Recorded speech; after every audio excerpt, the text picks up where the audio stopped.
But I want to hear from you from the perspective that you mentioned before of this power balance being messed with every new technology. And as more people start to work remotely and reconsider all of this, how would you frame the pushback of remote work with this idea of a power shift or society reshuffling?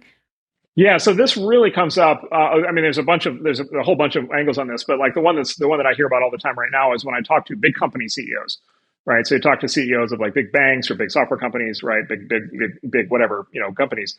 This basically is the conversation, right? Because what happened is basically, if you're the CEO of a big company today, you came up in an environment where everybody was in physical proximity, right? You came up where the whole way that you came up, the whole way that you played politics and like got yourself in position and got yourself exposed to the important people and got promoted and like all this stuff, did work with your teams, right? The way that you did deals, the way that you like, had relationships with other people in the industry, like, the way you dealt with customers, it was all based on in-person proximity, right? And which meant either in the office or by the way, it meant on the road, right? Business travel.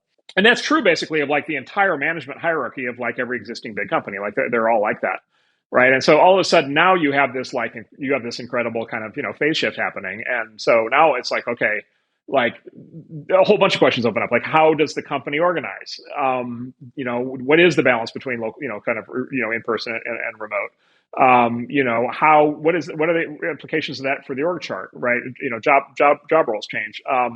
Geographically, where should companies be located, right? I'll give you an example. I talked to the head of one big company that has based in Manhattan. They've got about 20% of their employees are these super advanced knowledge workers. About 80% are kind of back office, white collar clerical workers. That CEO's like, look, like the 80% clearly don't need to be in Manhattan anymore. Like we can put them in like South Dakota, we can pay them like half as much. Their standard of life will be twice as high. They'll be a lot happier. We can do that. Right. Now, he says, I think we still need to keep the 20% of the creatives together, but like, by the way, the creatives get a vote too. And if they decide to leave, the in-person job and go remote and work for another, company in that industry that's willing to hire remotely, like they have the ability to do that. And so like a lot of these companies, I think, are going to like really dramatically restructure over the course of the next 5 years. A lot of these CEOs, basically the big company CEOs are like, well, we could never go full remote. Like that's impossible. We can't do it. You go talk to startup CEOs and they're like, well, maybe we can. Right. And so like here, I'll talk our book for a second. I'll kind of, I'll get as close as I can to kind of saying that we might have something figured out. Look, it may be that the remote work revolution is just really bad for big companies, right? It just may be that it takes existing systems and models for how big companies operate and it basically breaks them.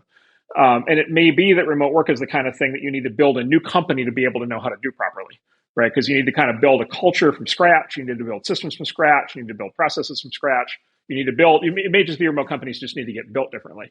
And it might actually not be possible to reconstruct a big old company that's done things one way and just restructure it so that they can do things a completely different way. And so, this may accelerate the process of the, turnover where some big companies, go away faster and some new companies get much bigger faster. Like that's a possibility.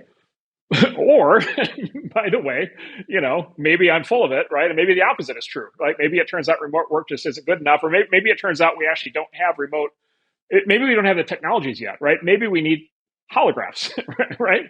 Maybe we need, big teleconferencing rooms. Maybe we need, I don't know. I'll give you an example. Maybe every company in a certain size should own its own, like literally its own hotel resort, right? And so, right, and so maybe what happens is basically like every team should be basically in residence at like a really cool like hotel or resort location for like, a month in the spring and a month in the fall in a resort, and maybe the company should just be running their teams through that. And unless they do that kind of thing to be able to have critical mass, the bonding, like maybe it just won't work. And like maybe that's a new kind of real estate development that has to happen, to be able to have basically sort of think about as sort of corporate resorts, like to be, right. In other words, to be an attractive enough place to come where you're willing to actually be away from home for a month. Maybe you can even bring your family with you, right? But everybody gets to work together. Like that, those don't exist today. And so I'm just speculating, but like maybe there are things like that we have yet to figure out. I just have like a very strong sense that on the other side of this, the world's going to work very differently.